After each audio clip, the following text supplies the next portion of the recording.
Огромное мрачное здание, разбитые окна, по углам бродят жуткие тени. Это не декорации к очередному фильму ужасов, а реальное место во Владикавказе – заброшенный дом офицеров. Который год он стоит в самом центре североостинской столицы, привлекая в свое нутро бездомных и любителей городского экстрима.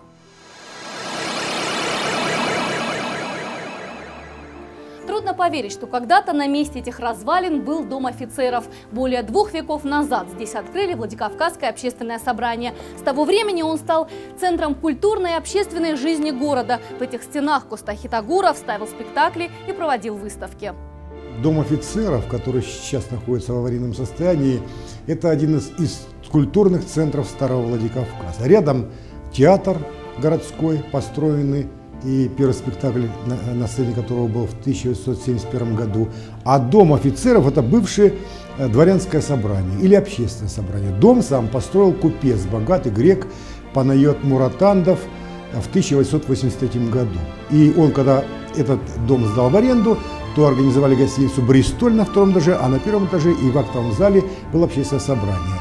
Надо было платить членские взносы, поэтому в общественном собрании было 250 человек, 300 человек, но не более. За 2 века здание несколько раз переходило из рук в руки. Здесь располагался военный гарнизон, потом это был дом Красной Армии, а уже после свои позиции здесь укрепили офицеры. Была богатая библиотека еще с царских времен. Люди приходили сюда, в библиотеку, и она была и уже в офицерском доме.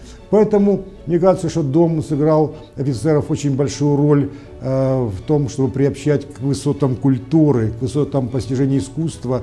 И уже в советские годы офицеров нашего Владикавказского гарнизона. Я скажу, что этот дом скорее не архитектурный, а скорее исторический памятник, потому что строился он еще до того времени, когда в городе восторжествовал стиль модерн. А потом все исчезло. Дом офицеров перенесли в другую часть города. Прежнее здание разорили. Власти Северной Осетии повлиять на дальнейшую судьбу не могли. Стены культурного памятника оказались в руках Министерства обороны России. Долгие споры, судебные тяжбы. И вот, наконец, дом офицеров покупает бизнесмен. Назвать свое имя на тот момент он отказался. Лишь пообещал, что здание обязательно восстановит. Банк развития региона уже несколько месяцев официально разорен. Процедура банкротства завершена. Сейчас разоренное предприятие распродает свое имущество, чтобы вернуть долги вкладчикам. В активах банка и знаменитый дом офицеров. Кто обязан вести контроль за этой ситуацией, неизвестно. Министерство государственного имущества и земельных отношений Северной Осетии с себя ответственность снимают и передают администрации Владикавказа. Министерство никак не контролирует эту ситуацию, потому что объект был реализован в прошлом году, по-моему, или позапрошлом Росимуществом. Это здание федеральное, и федералы его реализовали. Дальнейшая судьба, конечно, будет зависеть от властей города.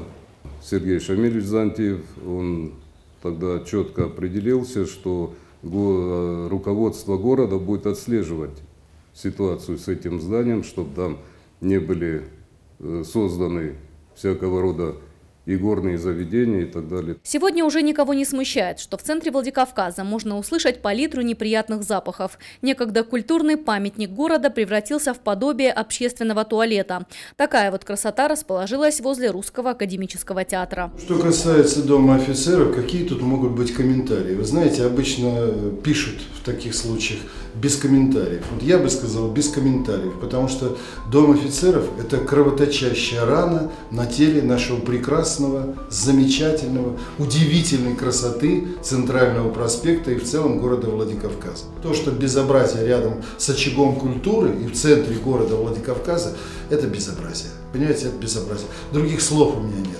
Плюс это место, конечно, особого риска. Когда дом офицеров только опустел, архитекторы предложили объединить его с Русским театром. 2 здания бы соединял подземный проход. Такой креативный ход позволил бы расширить площадь Русского театра. Однако инициативу не поддержали. В итоге архитектурный памятник остался неудел. Дом офицеров уже 10 лет откровенно раздражает жителей Владикавказа. Видимо, чтобы хоть как-то скрыть позорный вид здания, на него накинули полотно, заколотили окна и двери. Сколько еще владельцев поменяет знаменитый дом офицеров? Вопросов и загадок вокруг этой истории много. Очевидно одно, что архитектурный памятник с многовековой историей оставаться в таком состоянии больше не может.